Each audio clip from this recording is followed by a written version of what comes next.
여러분 여기 제왕적인 공짜예요. 애기 나오세요. 애기 나오세요. 와. 빨리 오세요 빨리. 안녕하세요. 삼성유TV의 미니 아빠 춘희 아빠입니다. 또 우리 정부에서 영상 주제를 던져주셨어요. 안 찍고 싶었는데 네, 이렇게 웃음이 나오지만 사실은 좀 심각한 얘기 하려고 합니다. 저희가 이제 예전에도 한번 저출산 대책위원회에서 나오는 이야기 한번 드린 적이 있었는데 이번에도 줄여서 이제 저고위라고 부르더라고요. 저출산 고령화 사회위원회가 이제 거의 이제 매달 한 번씩 모여서 회의를 해가지고 대책을 내놓는다고 해서 이번에 6월 19일 날 저출생 추세 반전을 위한 대책 발표를 했습니다. 국가 비상사태 선언을 하셨어요. 1, 2월 달에 출산율이 제일 높잖아요. 음. 근데 올 2024년 1, 2월 달 출산율이 역대 최저다. 이런 기사가 나와서 이런 문제의식까지는 뭐 괜찮았던 것 같아요. 네. 그렇다면 국가 비상사태인데 이번에 나온 대책이 정말 좀 파격적인 게 나왔겠다. 저희가 이제 기대를 해가지고 이제 뉴스도 찾아보고 자료도 찾아보고 했습니다. 크게 세 가지 분야 그 안에 이제 핵심 과제들을 발표를 했는데 내용이 꽤 많아요. 저희가 다 전문가가 아니기 때문에 이야기할 필요는 없는 것 같고 이 중에서 저희가 이제 피부에 와닿게 느끼고 있는 점들 그리고 저희의 전공과 맞는 부분들에 대해서 좀 집중적으로 좀 살펴보겠습니다.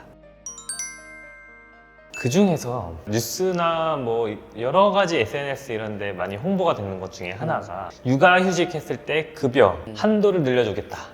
그렇죠. 네, 근데 되게 많이 올려줬더라고요. 그러니까요. 한도가 원래는 임금의 80% 최대 150만 원이었다가 이제는 임금의 100% 최대 250만 원까지 늘려주겠다. 괜찮은 것 같은데? 라고 생각을 하고 보고서를 열어봤는데 실상은 그렇지 않았습니다. 왜죠? 육아휴직 첫 3달만 250만 원으로 올려주고요. 그 다음 3개월은 200만 원이고요. 그리고 그 다음 6개월은 160만 원까지만 줍니다. 눈 가리고 아웅 같은데요.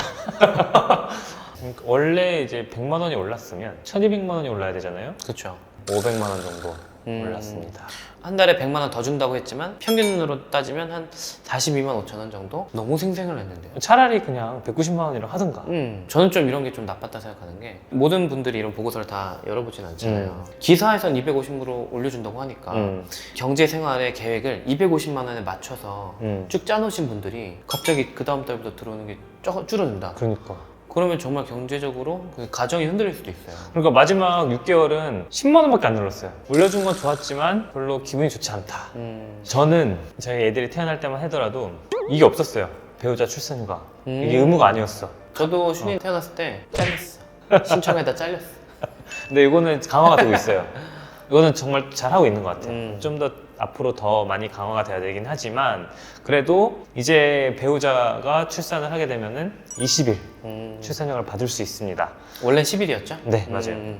이게 또 좋은 게 이번에 이제 일수도 늘어났지만 청구할 수 있는 기간이 늘어났어요. 그러니까 출산일 기준으로 120일까지 그때까지 좀 밀어놨다가 써도 돼요. 그리고 이거를 좀 나눠서 쪼개서 쓸 수가 있습니다. 3번으로 쪼개 쓸 수 있어가지고 연차 대신에 좀 쓸 수가 있는 거예요.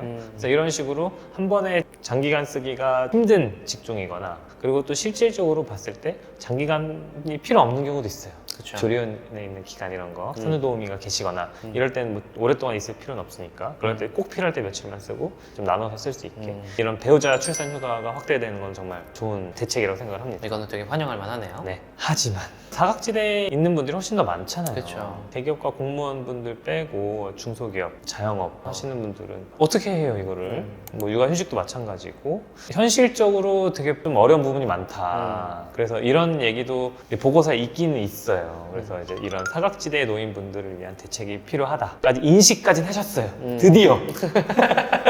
아니, 하도 얘기가 많이 나오는데 아직도 인식 못하면 좀 그것도 문제야. 이제 좀 알았어. 그래서 연말까지 뭐 대책을 내놓겠다 하셨으니까 좋은 대책이 좀 나왔으면 좋겠고 이제 중소기업 같은 경우는 여러 가지 쓰기 힘든 현실적 문제들이 있을 거 아니에요. 뭐 대체 인력이라든지 뭐 이런 어려운 부분이 있는데 자영업 같은 경우는 그것도 어려워요. 사장님분들. 그래서 이제 좀 다른 방향으로의 지원 대책, 출산 휴가를 못 가더라도 뭐 세금 혜택 이런 걸 좀 주시면 좋을 것 같아요. 여기 부위원장님이 어디서 인터뷰하신 거 봤는데 실행하려고 하는 대책 중에 하나가 뭐 대체 인력을 뽑을 돈을 좀 지원해 주거나 대체 인력을 뽑기 힘든 회사면은 그 나머지 같이 일하시는 분들한테 돈을 나눠주겠다. 일을 더 해야 되니까. 네. 그런 취지는 좋아요. 저는 이런 정책이 나왔을 때 직장 동료분들이나 아니면 직장을 꾸리시는 대표님들이 이걸 좀 악용하지 않고 악용이라면? 예를 들면 우리 팀에서 한 명이 빠졌는데 팀원들한테 돈을 다 나눠주기로 했어. 근데 일은 이 팀에서 남아있는 막내한테 다 몰빵을 주는 거야. 네, 이런 나쁜 문화가 생기면 이것 때문에 더 또 악이 낳기 싫어질 수 있거든요. 맞아요. 미안하잖아요, 사실. 악이 나러 간다는 것 자체가 눈치가 보이는 거니까. 그리고 이때 또 그런 것도 있어요. 대체 인력을 뽑는데 돈을 준다? 그럼 대체 인력을 뽑는다? 나 대신에? 그럼 내가 들어갈 자리가 있을까? 이런 거에 대한 두려움. 그래서 이제 많은 직종에서 대체 인력을 뽑는 거에 대한 약간 반발이 좀 심해가지고 이게 주위에 남은 팀원들이나 아니면 다른 부서에서 이제 파견을 보내가지고 그 일을 좀 분담을 하는 방법을 많이 고안을 하는 것 같아요. 이게 좀 더 슬기로운 방법을 찾아가지고 눈치 안 보고 누구나 응원을 받으면서 출산휴가, 육아휴직을 할 수 있는 그런 분위기가 됐으면 좋겠습니다. 네. 그리고 또 아이 키우면서 문제가 직장에 가 있는 동안 아이를 누가 봐주실 거 아니에요. 교육과 돌봄에 대한 이야기인데 이거에 관련된 대책들도 많이 나와 있어요. 여러분 저 혹시 보고서 보더라도 이 부분은 그냥 보지 마세요. 화만 납니다. 정말 근본적이고 실질적인 내용은 하나도 얘기를 하지 않고 그냥 뜬구름 잡는 얘기만 잔뜩 써놨어요. 그 중에서 저는 보면서 좀 제일 가슴 아프고 속상한 건 뭐였냐면 이 영유아 돌봄 시간을 확대하겠다. 어린이집이나 유치원의 아침 돌봄이나 저녁 돌봄 시간을 늘려가지고 아침 일찍 출근해야 된다거나 야근을 갑자기 하게 된다거나 이랬을 때 급하게 맡길 때를 만들어주겠다. 돌봄 시간 확대에 대한 대책이 이번에 발표가 됐거든요. 저는 근데 이걸 보면서 과연 어느 부모가 아이를 아침 7시 반부터 저녁 7시 반까지 맡기고 싶어 할까? 그리고 또 일을 하고 있는데 어린이집에서 전화가 와. 열이 난대. 근데 지금 막 중요한 회의가 있어가지고 도저히 나갈 사람이 없어. 이때가 제일 힘들잖아요. 그럴 때 급하게 봐줄 만한 기관을 만들겠다. 이런 얘기도 들어가 있는데 이게 맞나 싶어요. 왜냐면 아이가 아프면 연차나 병가 이런 거 눈치 보지 않고 당연히 부모가 가서 아이를 돌봐야 되는 거잖아요. 그리고 아침에 일찍 출근하거나 좀 야근을 하는 거나 이런 거는 육아를 하고 있는 분들한테는 이런 일을 좀 제외하는 방향으로 가서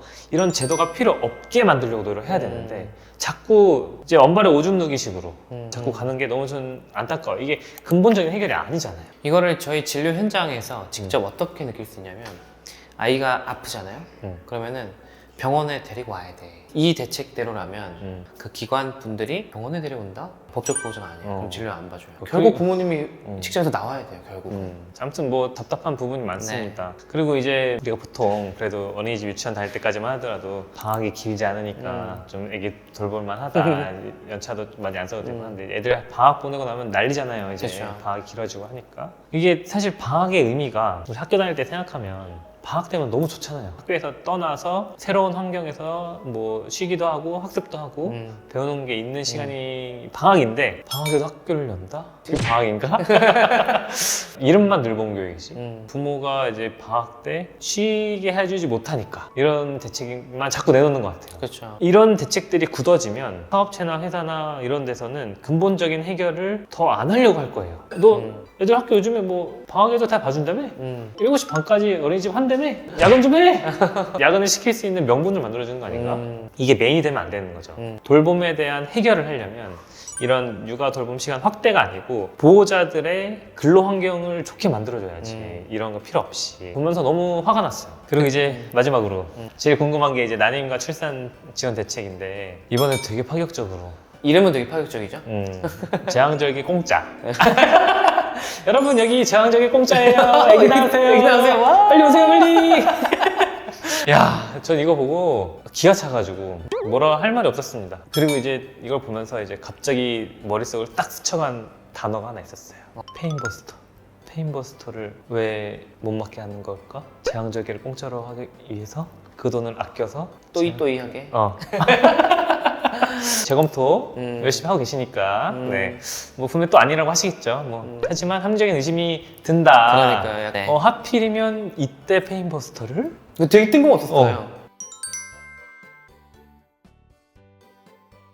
저는 제일 먼저 걱정이 되는 거는 이미 제왕절개 너무 많이 하고 있어요. 우리나라 지금 한 60% 넘었고 뭐 세계 최고 수준으로 제왕절개를 하고 있는데 그런데도 비용을 깎는다는 거는 어떻게 보면 문턱을 낮추는 거거든요. 그러면 제왕절개율을 더 높이는 속내 이제 작용을 할 수가 있어요. 저희가 이제 제왕절개에 대한 이야기를 이제 되게 여러 번 했는데 이게 무분별하게 누구나 마치 막 오늘 저녁에 짜장면 먹을까 짬뽕 먹을까 이런 것처럼 자연분만 싫어 너 제왕절개 할래 이렇게 고르는 그런 문제가 아니다. 저희가 계속 그런 얘기를 하고 있는데 더 그쪽으로 몰아가는 거예요. 그리고 또 이미 임신 출산 비용으로 바우처 주고 있잖아요.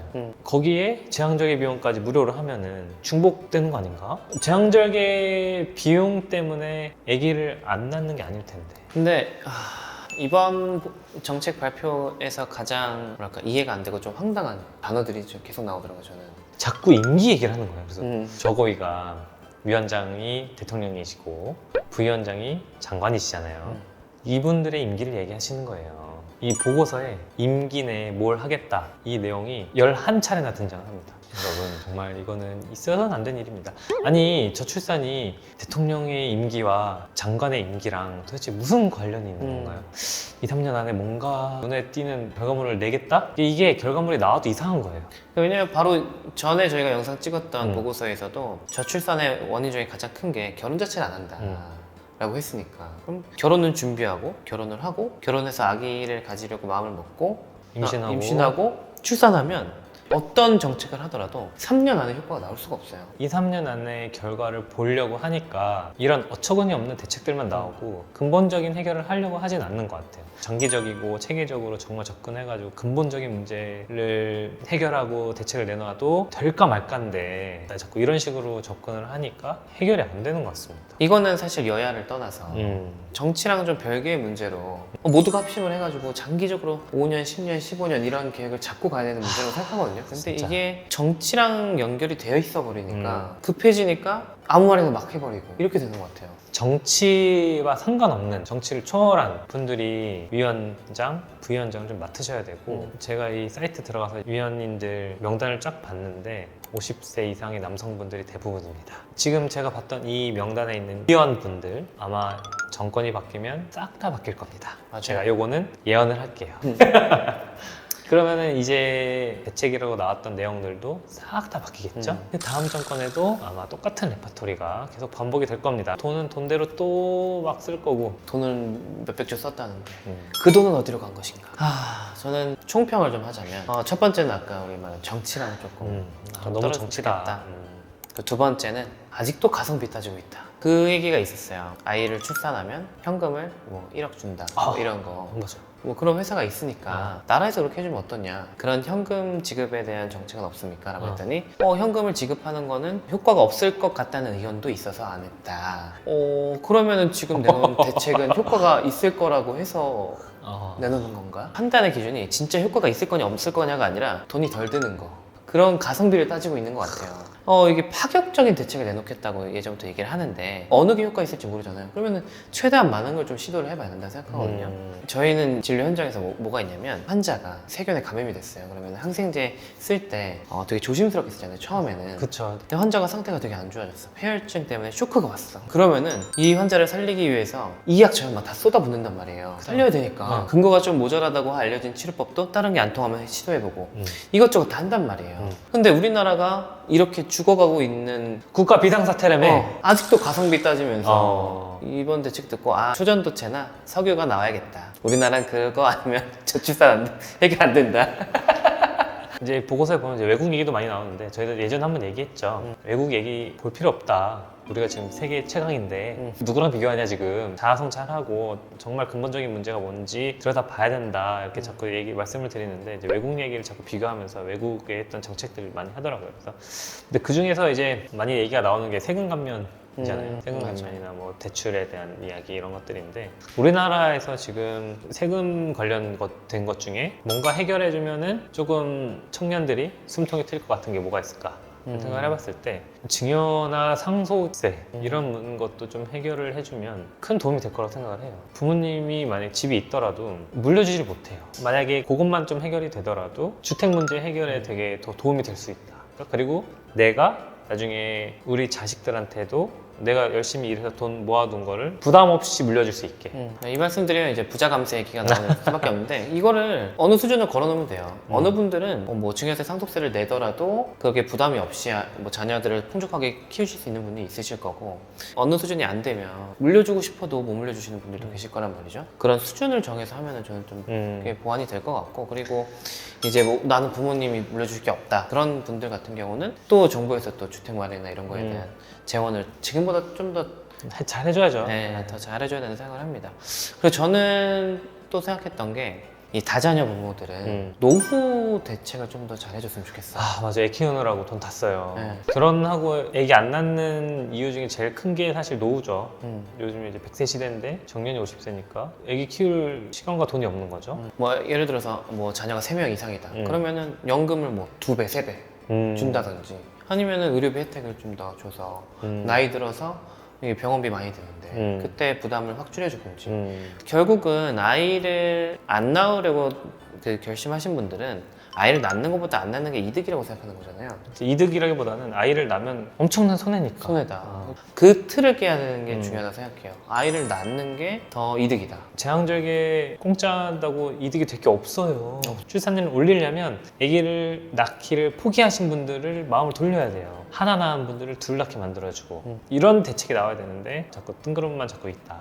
너무 안타깝습니다. 저희 댓글로도 좀 저출산 문제에 대한 의견들 많이 남겨주시면 좋을 것 같아요. 네. 뭐 서로 비방하거나 욕하지 마시고요. 그냥 현실적으로 아이를 낳고 키우는데 뭐가 힘들었다. 그런 이야기와 서로 좀 위로를 해주시는 그런 장이 저희 영상 댓글창이 네. 이렇게 좀 조성이 되면 좋겠습니다. 네. 그래도 일부는 도움이 되는 정책들도 조금씩은 나오고 있어가지고 조금 눈치를 채기 시작했다.